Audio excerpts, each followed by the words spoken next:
Hello and welcome back to the channel. This is part 2 of the beginner guide series. In part 1 we talked about the best deck, and today we will talk about how to build the best deck.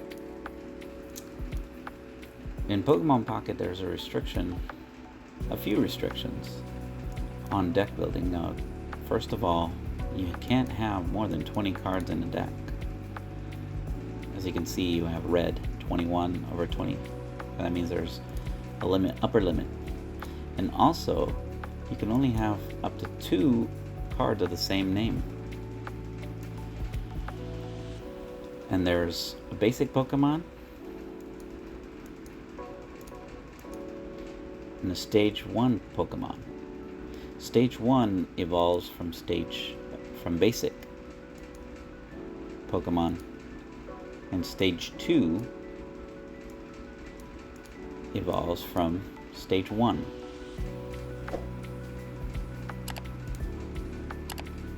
There's also trainer cards. There's the supporters. You can only play one supporter during your turn. And also there's item cards. You can play as many item cards as you have in your hand.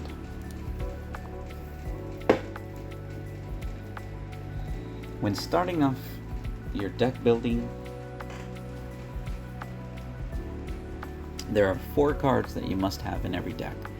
There's the Pokeball, which lets you put a random basic Pokemon from your deck to your hand, and Professor's Research.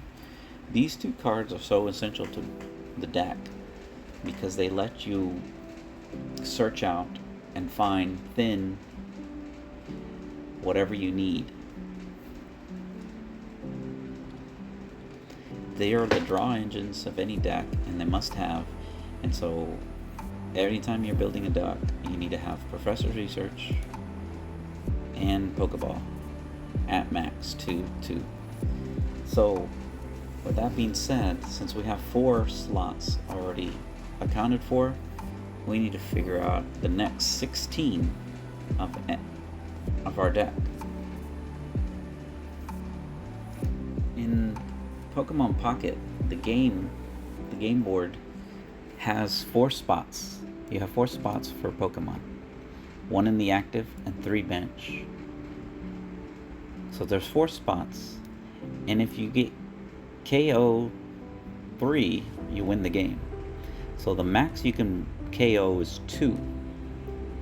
And if you have 4 spots, that means the maximum basic Pokemon you should have is 6. This is the upper limit of for whenever we're building decks, is we need to consider if we have too many Pokemon,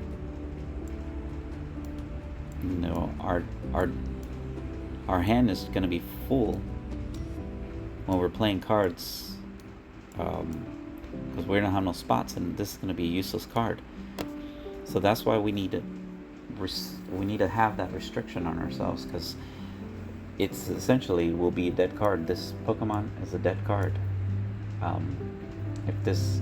If we had 2 knockouts already, considering I know this is the beginning of the game, but if we had 2 knockouts already and this is our 4, this is a dead card, because we're never going to use this card, because we can't get any more Pokemon knocked out. So this is our basic thought and processes of it. And one other thing we can consider when deck building is the game hard codes you to have a basic Pokemon in your hand. So whenever, if it doesn't matter how many basic Pokemon you have in your deck, you will have a basic Pokemon in your opening hand, because in order to start the game, you must have a basic Pokemon in active zone.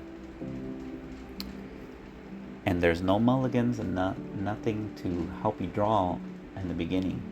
So that's one of the restrictions or requirements that the game puts on it. You have to have a basic Pokemon in the active to start. So with that being said, since there are 4 actives or 4 spots at any time, this is the ideal. This is the ideal set amount of basic Pokemon we want to have. Is 4 Pokemon within any deck. So we have 4 basic Pokemon that we want to ideally have, and this is the ideal build for a lot of decks, not most decks, but a lot of decks. You want 4 basic Pokemon at any time as the max. In here, in this example, we have the Charizard deck. We have 2 Charmander and 2 Moltres EX. Moltres EX is a basic and Charmander is a basic, and there's 2 and 2, 4. And the rest Pokemon is just the Charizard Stage 1 Charmeleon and Stage 2 Charizard.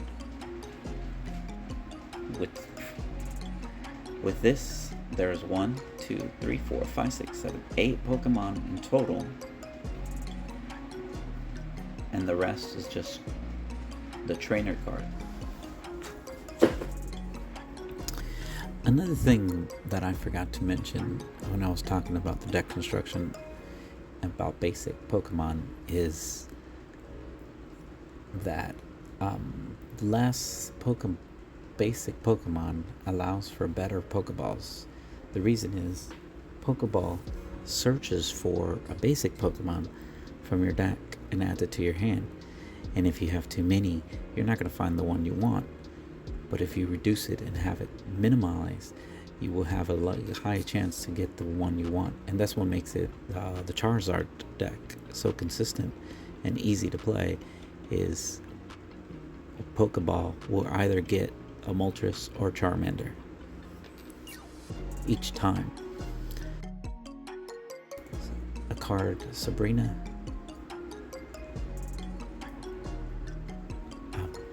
To me, this is one of the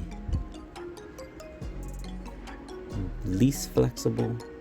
It's almost a must include in every deck. The reason we use her is to either stall and most of the time finish the game. So she can switch out the active with a bench. If the opponent only has one bench, you were going to switch out that Pokemon, and that's one thing a lot of decks don't do well against is Sabrina, because you fight, you retreat, you lose HP, and Sabrina comes in and switches back, and then you take out the low HP Pokemon. So this is the last card, one of the last cards to get cut if on the priority list. Not always, but most of the time it's the last card to get cut. The next card is the X-Speed. X-Speed, what it does, it reduces the retreat costs of the active Pokemon by 1. And what that helps out with is basically bad starts. Say you didn't want to have your Charmander in the front active spot. So you X-Speed and you get him out and you put in the Moltres. Same thing with Ralts and Mewtwo. Whatever.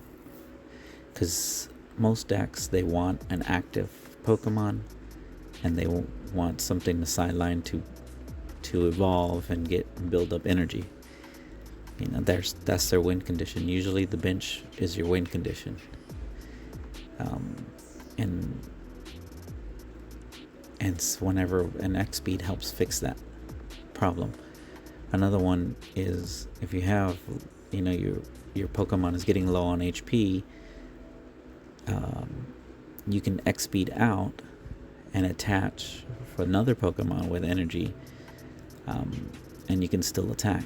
And so it helps you keep pressure, tempo, saves energy in the long run because you're not attaching energy to retreat. It is one of the flex cards, but it's second priority. If you're gonna cut, it's one of the last ones I would cut as well. And lastly, of the trainer cards that we have is it's not fossil. It's called not fossil. I don't know why I named that fossil, but it's potion. Potion heals for 20 of one Pokemon. Doesn't matter if it's on the bench or active. So if you're low on HP and you're close to getting KO'd, you can heal and you won't be KO'd, or it kind of fixes up the math on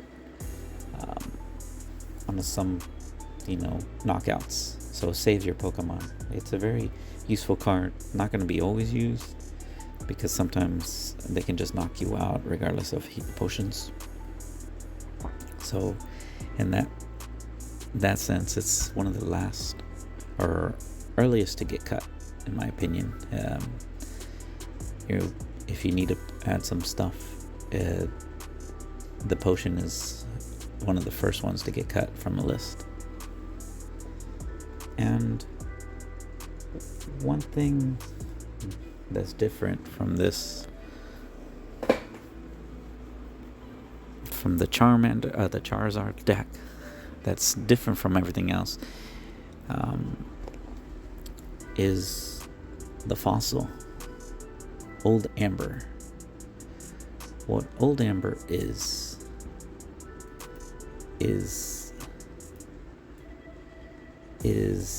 a card that you can play like an item,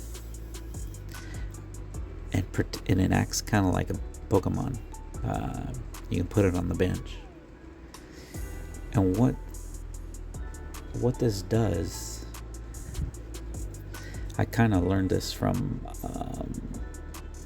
a streamer named Tricky Jim. He introduced me to this concept, and what it does is protects you from early Sabrinas, because the Charizard deck wants to have, like I was saying, Moltres in the active, Charmander in the back, building up. If you get Sabrina'd, that means you have to pick your Charmander and put them into the active, and you don't want that. So what the fossil does allows you to is, if they play Sabrina, you send the fossil instead of your Charmander. They can either attack it or not, and then you can discard this at any time during your next turn if they don't knock it out, and then you can basically you can free retreat this one, discard it, and you get a free retreat. And he goes to the discard pile, and you can bring back your Moltres. So it protects your early game, because you want to build up your Charmander to a Charmeleon to a Charizard. That takes time. If they Sabrina, that kind of slows you down even more, and they can set up whatever they need to do.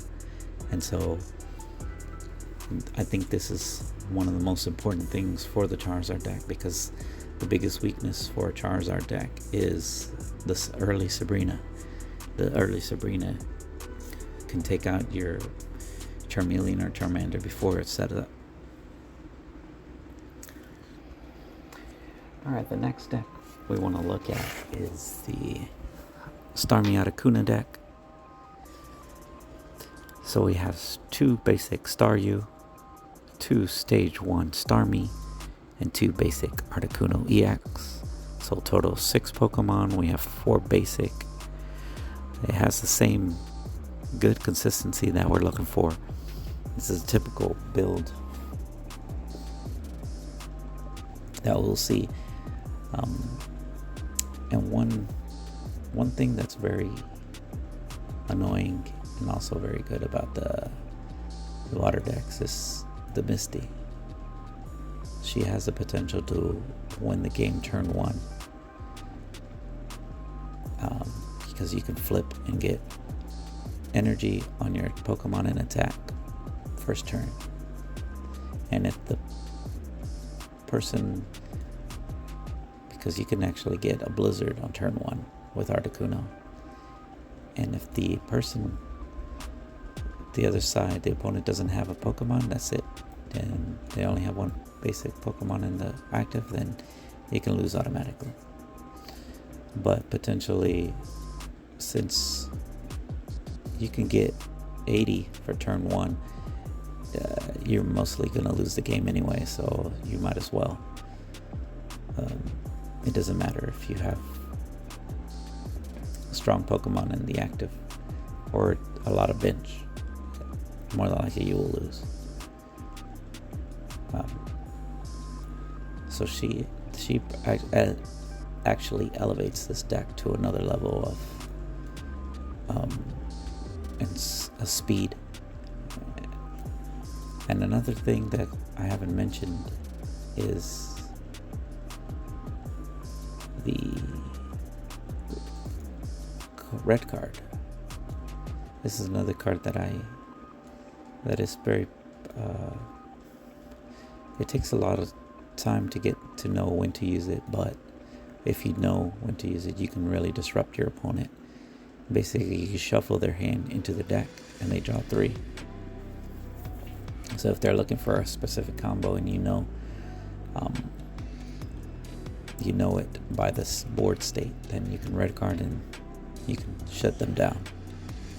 And this is because you run so few Pokemon, you have the ability to run a little bit more trainer supporters and items. Alright, and the next, another thing I forgot about is Giovanni. Giovanni is another card I haven't mentioned. He is a card that gives 10 damage to your Pokemon.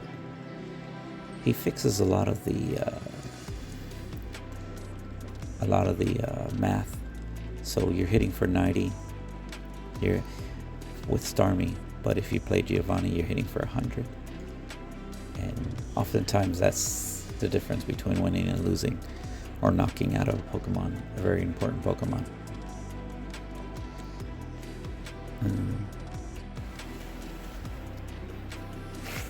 Another deck I want to look at is the Mewtwo deck, and it has the same concept that we were talking about earlier as the basic Mewtwo, the basic Ralts, and the evolutions of the Ralts.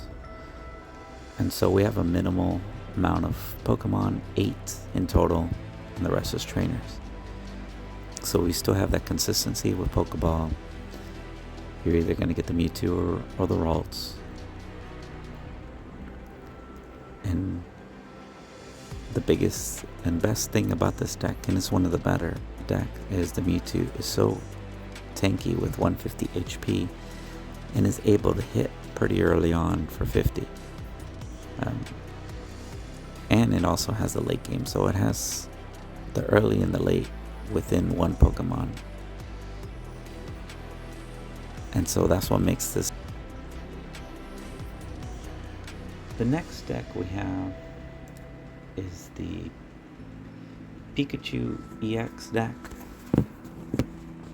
And this is kind of a exception to the rule from all the other decks because of the unique ability of Pikachu.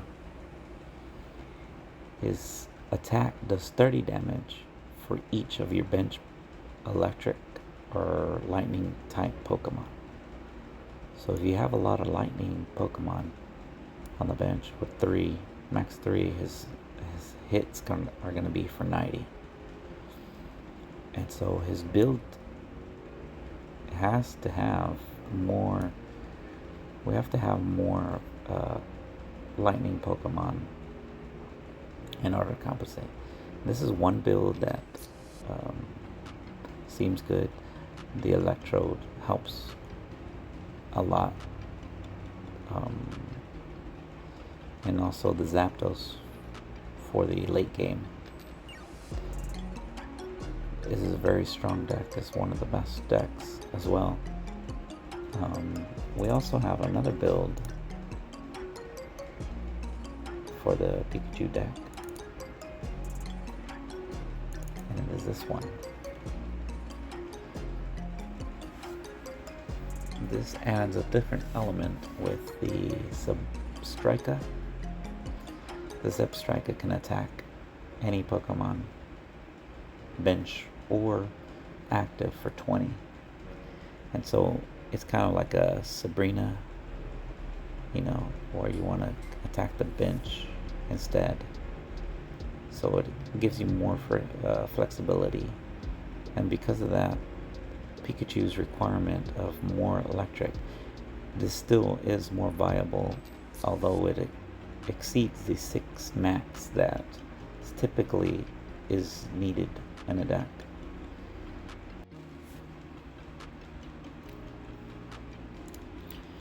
And lastly, we have the best non-EX deck you can run. It's kind of a budget-friendly, sort of speak. It is the Ninetales Blaine. This is the most popular version. It runs 2 basic Vulpix, 2 basic Ponyta, and 1 Magmar, 2 Ninetales, and 2 Rapidash. So you have a little bit more Pokemon, but because they are single prize, it is more viable that you can just knock out. You have to knock out more Pokemon because it's single prize. You have to go to 3. So 1, 2, 3, 4, 5, 6, 7, 8, 9 Pokemon in total, but it still follows the basic 6 or less Pokemon, basic Pokemon with 5. It is a rather fast deck that can one-shot a lot of Pokemon with the Ninetales Blaine combo. That's dealing 120 HP hits. This is my version of the deck. It's a little different, but I'm running the Farfetch'd for water, and I took out the Ponyta and added the Heatmore. So the basic idea is Ponyta is an evolution, and I want to be faster than the water decks to get out and hit for early, so I can actually have a chance. And so this is the basic idea. This is my version. The popular version is the one I showed previously, but I found that this deck is faster with the Heatmore and the Farfetch, and you still have the late game with the Ninetales and also the Magmar, who can punch for 50 plus Blaine's, so for 80. And like I said, this is the best non-EX deck you can run if you're looking just to have, if you don't have too many EXs, and relatively easy to come. Alright, and that concludes our deck building guide. Try to cover as much as I can, but if there's anything I missed, let me know down in the comments. And then if there's anything else you want to talk about, let me know. And just watch out for my next video coming out very soon, part 3. And bye for now. And as always, thanks for watching. Stack pretty.